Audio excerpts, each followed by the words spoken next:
Hello and welcome back to our leveling guides for each class in Path of Exile. So today we're going to be looking at the Templar once again, and I know that I said that in my last video we would be touching on the Witch now. However, I didn't really like how my last videos went. I wasn't expecting them to be 3 parts long. And so I wanted to make a more concise, shorter video about the Templar and my thoughts on leveling with it. Going forward, all of my leveling guides are going to be more in this format, but please let me know if you liked the old way and if you'd rather see a full playthrough in one act for each of the different classes. Without further explanation, let's go ahead and get straight into what I would like to say in my finishing thoughts on leveling with the Templar. Alright, so the first segment of this video is going to be skills. We're going to talk about each skill that we used when we are leveling our Templar, and we're going to talk about why we used those skills. Also, the skills that we used were Flame Totem, Flame Wall, and Purifying Flame. So let's go ahead and dig right in. The Flame Wall looks like this, and you can actually have 3 Flame Walls active at a time. They also have a duration, so they do burn out just like we see here. And if you place more than 3, you'll notice the first one we placed will disappear, and it will keep doing that down the line until you have 3 yet again. The other skill that we used a lot was Holy Flame Totem. Now this actually deals the most damage for our particular playthrough because Flame Wall wasn't actually connected to any support gems. It still does a decent amount of damage, but it would have been nice to find a 3-link helmet or boots or something like that we could have actually boosted the damage on this a little bit further. So how do each of the skills work? So Flame Wall, it does some damage itself, but the main reason that we're using this is because projectiles that pass through our Flame Wall are dealing added fire damage. You can see that on the bottom line of the text on the skill tooltip. The other skill that we're using is Holy Flame Totem, which it actually counts as a projectile. Well, the totem itself doesn't, but the fire that it shoots out does. And so it actually is benefiting from the Flame Wall. That's why we use these 2 skills. The other reason is because you don't have to self-cast. So as you're walking, you can place this stuff down and keep moving, and the stuff is going to die behind you, meaning that you don't have to worry about trying to stop and cast your skills. Now, Purifying Flame. We're mostly using this for clearing bosses, because it deals a large amount of damage, but it also adds Consecrated Ground. When you're standing on Consecrated Ground, you're getting life regen. The other thing that's creating Consecrated Ground is Holy Flame Totem. So these things work really, really well together. You can see we're adding in quite a bit of Consecrated Ground just like that. The other thing that Consecrated Ground does is it actually makes enemies a little bit easier to critical strike against. So it's a really nice buff to have as you're leveling. A little bit of extra damage and a little bit of sustain. It's really, really useful. The other thing that we're doing with our Flame Totem is that we have it supported with Summon Phantasm support, which I like to use while I'm leveling because it gives another thing for enemies to tag instead of you. And the Phantasms actually keep up with you pretty darn well. You can see they're dealing a nice bit of damage. Also, kind of a chintzy thing, but the projectiles that pass from your Phantasms through the Flame Wall actually benefit from the added fire damage. So it's kind of a little gimmicky thing, but it's still fun. So let's go ahead and take a look at what it looks like as you're leveling. So again, we're going to be dropping the Holy Flame Totem, we're going to be dropping the Flame Wall, and then we're just moving right along through. We probably kill something like this on a playthrough, and we just use the same thing. Drop our Flame Wall, drop our Holy Flame Totem, and then on that, we'd probably stick around, so we'd probably use our Purifying Flame as well. But again, we're just going to keep on moving. And you can see how easy that is. We're just dropping this down. We're not really caring about trying to stick around. And boom, we just made it through a zone that fast.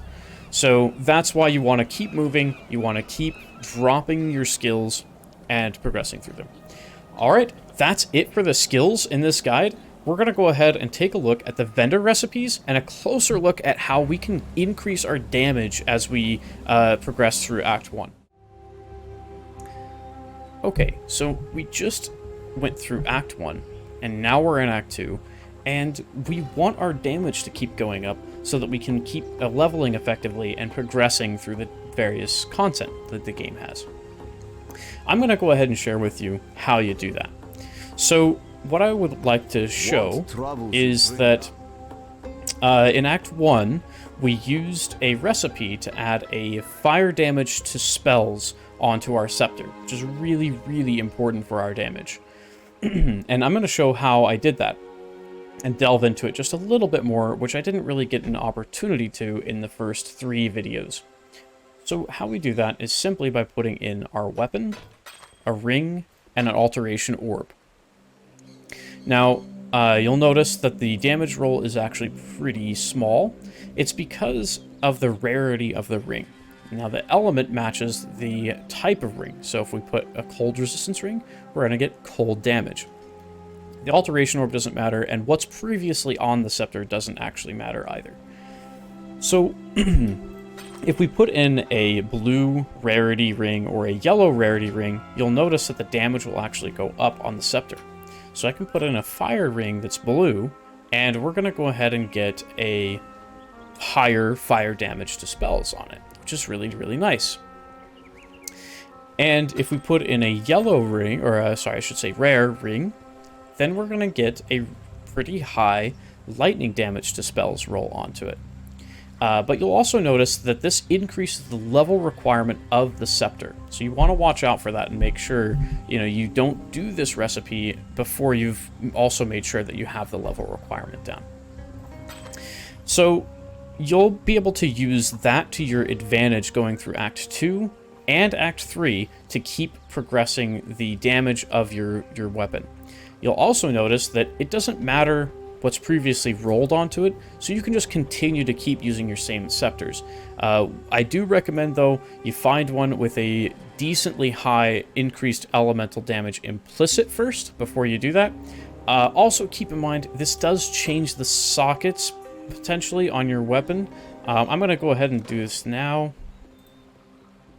And it does not change the sockets, so you're actually fine there. You find one with a good implicit for elemental damage, and if you find one with decent sockets, you can just keep using the same one, and then just keep increasing the damage of the element on that weapon.